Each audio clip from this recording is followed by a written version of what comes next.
Dan, have you ever been to court? Yes. Have you? Why? Yeah.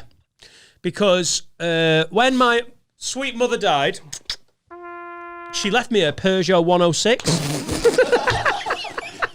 Fuck off. Peugeot 106 Mardi Gras. Not any old Peugeot 106. Hang on. Do you know if you'd have just paused the pod there? Like, if I was watching this and you'd have gone, what's Dan about to say next? Right near the bottom of the list. Oh, it's an absolute whip as well. Peugeot 106 Mardi Gras. It was blue. Go down a bit. That's not a good reflection of it. It was nicer than that. Oh, there you go. There it is. Oh, what a beautiful car. My granddad, after my mum died, my granddad drove that to St Anne's where they live, put it in the garage, and serviced it every week. He didn't drive it. He's such a lovely old man, my granddad. He took it round the block to keep the engine ticking over so that when I passed my test, about maybe a year after my mum died, I passed my test, I got a Peugeot 106 Mardi Gras that I drove around all through my A-levels. And honestly, that thing was fucking unreal. It got me all over the shop. I never serviced it. At one point, the engine just exploded because I hadn't put oil or water in for a year and a half. And then one of my mum's friends serviced it for me, fixed the engine for me, like just because everyone was like, "Oh, his mum's dead." And then I was going to uni, and I had the car, and I was like, "I'm not taking the car to uni, so I'll just fucking sell it." So there's a guy that worked at the pub. Like he was one of the bouncers, he knew cars, and everyone was like, just be careful. Anyway, he gave me $1,000 for it. It might have been worth a little bit more. It was an all right little car. He knew cars, so he was He after went, a Peugeot 106. I can give you a bag of sand. I remember him being really Lancastrian about it. I can give you a bag of sand. And I literally went, I don't know what that is. He went, I want money, mate. I want cold hard cash. I was such a wet behind the ears, like 19-year-old. I was like, what? He's like, $1,000, a bag of sand. I was like, right. So I took £1,000. So I was fucking minted when I got to uni. I got my loan. I got $1,000. Oh, it was brilliant. Absolute player. Why did you go to court? Because I didn't know that you had to exchange the ownership, the V5. I thought you were like, that's your car and that's my money. Bye-bye. So he was like, all right, because he's a dodgy cunt. So they just drove it around for ages, never taxed it, got some parking tickets and stuff. And eventually I got a letter saying, this car has been in Salford or something, and it's not had road tax, and it's your car. I was like, it's not my car. They're like, well, can you prove it's not your car? I was like, I got a bag of sand. just there's moments, because my dad wasn't really bothered and he was doing his own thing, and my mum, who'd been like the parent, wasn't there. I was just left to my own devices in these things.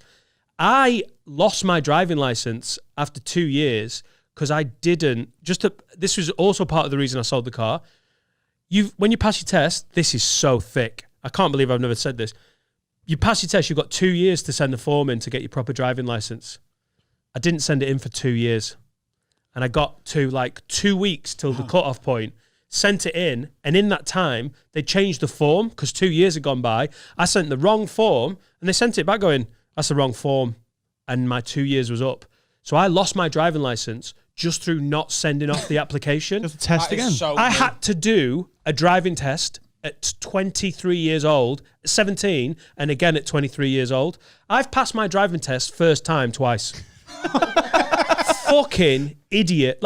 And so, you know, when we're all like, oh, Dan's quite organised.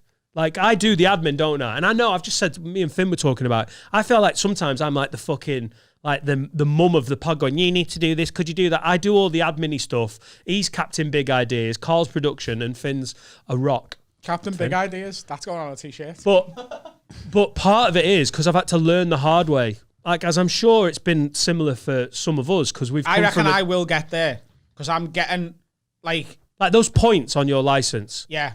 Shout out to, I don't know whether he wants to be named, we'll just call him Paul. Paul, who's boxed me off with a little bit of a free legal service there. But that's the same thing of going, I'll do it. I'll get round to it. And I had to learn the hard way So many. That was the big one. When I lost my driving license, even at 19, I had this moment where I was so ashamed. I didn't tell anyone. I didn't tell my dad. I pretended I had a license for ages because I was like, this is so humiliating. Because everyone would be like, what the fuck were you thinking? And in my head, I was like, my mum wasn't here to tell me, basically. Yeah. And then I had to go to a court in, I think it was Sale. And I had to stand there, turn up, to basically sit in a court to get called. And then they were like, so you've not paid tax on this car. And because I was reasonably well presentable and articulate, I just sort of went, I'm just going to play the moron. I was like, I sold it, and I didn't know you had to do any forms, and I'm really sorry, but I just sold it. And you could tell they all went, oh, he's a fucking moron. All right, that was it. I played the moron and dead mum card. I've been to court twice. So the first time I'll tell you about in a minute. The second time was I owed Vodafone something like $2,500. Right? It's Ron and Anne all over again. I did pornography. No, what had happened was, right, I had a contract with Vodafone, and this is such a fucking cunt trick, right? I was about 20 years old, I think, and so my contract was unlimited data, but it actually wasn't. That's just what they sold it as. It was actually 30 gig. Now, because I was constantly on the internet for work, and at the time, we had no internet in the house. 2 seconds. Right? 2 seconds. 2 gig. 40 gig! 2 gig. So, me bill come through one month, and it was like 300 quid for the month. And I was like... How old are you at this point? Like 20 odd? 20 odd. And I was like, I rang them, I was like, what's this? They were like, oh, you've gone over your data. I was like, it's unlimited. They were like, yeah, we say that, but it's not. I was like, well, that's not fucking my fault, is it? You've told me I've got unlimited data, so I've used an unlimited amount of data. And they were like, it doesn't work like that. And I was like, well, it should, and I'm not paying it. And they were like, well, we'll just chase you forever. And I was like, well, fucking chase me forever then. So Adam Rowe's really budget version of Catch Me If You Can is him just running off from Vodafone. You're right, though. That is fucking bullshit. Disgusting. So then, after like a couple of months, they turned my phone off, and then they cancelled the rest of the contract, which still had like a year on. And that on top of like interest and fees and whatever, it was like $2,500. Jesus. And in that period of time, I had some family issues where I moved out of my dad's house, went to live with my auntie, then ended up living in Chester for a bit with Danny. And then I got some mail, and it was, you've got to be in court. Oh, I think by this point, maybe I'd moved in with my ex, and we were in the flat, and I got a letter, and they were like, you got to go to court for whatever. And I turned up in my suit, and the woman who was there on behalf of the now debt collection company that Vodafone had sold the debt to. And by the way, the fact you can sell debt is disgusting and should be illegal and needs to stop immediately because it's just fucking horrendous. And they can hike their prices up as they fucking choose. Oh, we sent you a letter and you ignored it, so that's another 200 quid because these letters cost so much money to print. Fuck off. The woman was a slimy little cunt. She was like, yeah, should we just have a little quick chat before we go in? And being a bit naive, I was like, yeah, sure. She was like, so just tell me sort of why you didn't pay it. And she was trying to get my whole argument off me before we went in front of a judge. And the second we sat in front of a judge, she become fucking the good wife. She was like, I know what I'm fucking doing. Like Annalise Keaton from How to Get Away with Murder. She was all smiling. Yeah, we're all friends, aren't we? We can sort this out. And then in there, she was like, he hasn't paid it, this, and this. And they went, why didn't you pay it? I went, well, over the past couple of years, I've had a really bad time. My mum, she died, and then I had a lot of family issues with my dad. My dad became seriously unwell. As a result of that, I had to move out the house. I wasn't getting me mail because my dad wasn't always in the house, and when he was putting it in a pile, not telling me it was there, and I didn't get any of it. And she was like, with all due respect, Your Honour, that's not our problem, and this, and this. And the judge just went, his mum's died. He's had some really horrible issues. The last thing he's worried about is paying his phone bill. And I went, and also the phone bill in the first place was only meant to be like £35 a month, and I was supposed to have unlimited data. The reason this all happened was because the word unlimited was used in the contract, and it was actually capped at 30 gig a month. And it, like, I didn't know that, so I used like 60 gig 1 month. That cost me like 300 quid, and then they cancelled my contract. And she was like, what was the original price of 1 month's contract? And I was like, 36. I had it written down, 36.95 or something. And she went, yeah, so I'm going to reduce the total amount due to £36.95, and that's the case closed. And she went, this is for you, Your Honour. Fucking ledge. But you should have read the terms and conditions. No No one reads the terms and conditions. They could literally write in the iTunes update, we're going to take all your children. I'd be like, yep, I agree to that shit. And the first I time have never read them and never will. First time I went to court was because my cousin fell off a bus. Oh. You know my cousin who came and sat in? Yeah. Yeah, when we were young, he fell off a bus. He was sat down right. as well. Did you push him off a bus? I am not the only one that is in the head thinking, did Adam push him off that bus? You're stopped, dickhead. Pow. So we were about, me and him must have been like 13, and I think our Jack was like 9, because he's about 4 years younger than us. And, Thanks. I know how years work. Hang on. 9 and 13. Hang on, we're not good with numbers. That's it. It's 9. Is that how numbers work? 9 to 13, yeah. Nice one, carry on. You're welcome. I'm here to help mathematically. Good at school. He did well at school. He At did. the right school. Won a chess competition on his own. Remember? I'd like some heroin now. Any heroin? I'll do heroin. Go on. So we went to get on the bus and we all had a chippy, right? Yeah. This is not even a lie either, because I know it's true. But And the bus driver went, "No, you shall not pass." Because he was a medieval bus driver. Yeah. You knaves! Begone from my bus! He said, "You shall not pass the threshold of the Arriva 10A from Dovecot To Mordor!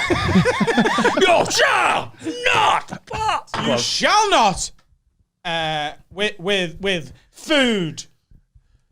So he gave up on the rest of it with food. You shall not pass with your scran, with your gravel. he was being a fucking dickhead, right? Gravel. So we went, can we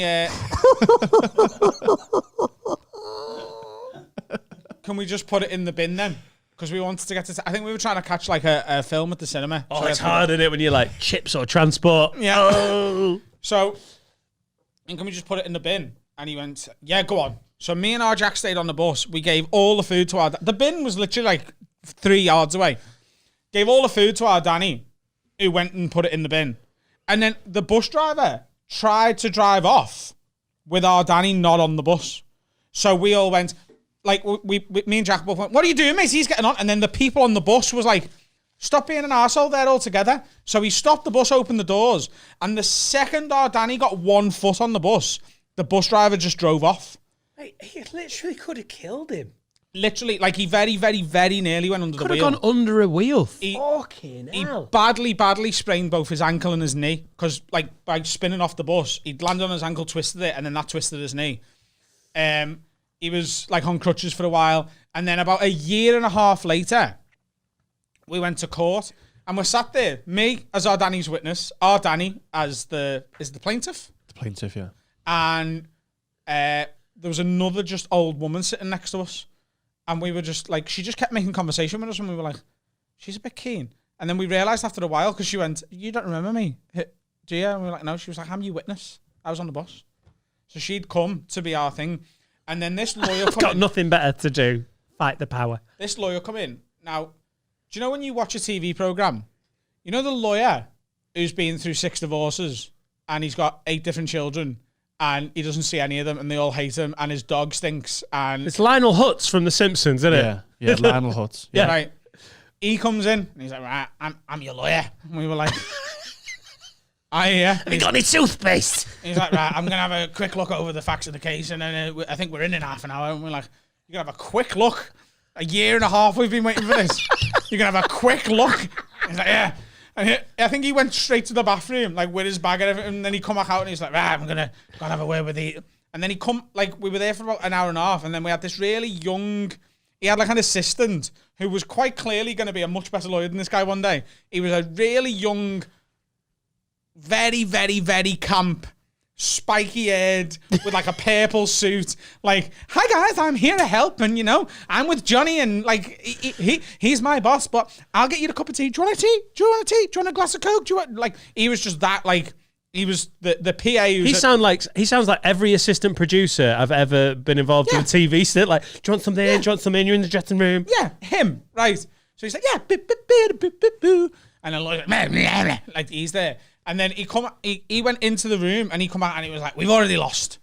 And we were like, what? He goes, yeah, the case is not strong enough. And, you know, we couldn't get the CCTV from the bus. So just go home. It's over. We just went home. Never even got into the courtroom. Even with a witness? Even with a witness. Well, that feels like a major miscarriage of justice there, doesn't it? It does. And if anyone wants to sort of bring that case back up, do you know what I mean? Because I know that you... Cold case? Falling off the People bus look at, cold case? like old murder cases and stuff, don't they? Do they look at old teenager falls off a bus cases? Yeah. I know there's some lawyers who watch this. I know Indie Clone sends us a lot of stuff, but... If you want to help us sue Arriva, then... Help us sue Arriva. Why don't we start? Have a word law. Yeah. I'm a qualified person. Oh my God, I never even thought about it. I'm a qualified personal injury lawyer now. And I'm a referee. And you're a referee. And a minister. Yeah, I can do everything. You can bless the church, tell everyone when they're going wrong. Book them. You could be the judge. I could be the judge. A referee is basically a judge. Bless the church. What is going on? Yeah, it is. So you're the lawyer. He's a minister. No, I'm the judge. You're the judge. You're the lawyer. Yeah. So if anyone wants anything clearing And up you'll legally... get to wear a wig. Nice. Not sure. That's a horsehair wig. How are we? What's his role in the court? Do you know they only wear wigs in the Old Bailey, don't they? Is that basically... They don't, It's a horsehair. do they wear wigs at every court? You don't wear it in the magistrates now. No. That'd be weird, wouldn't it? Do they have to wear the ones that you always see them Lad, in, or are they just trying to conform? Just fucking reduce it to $36.95, you robbing cunts. Next.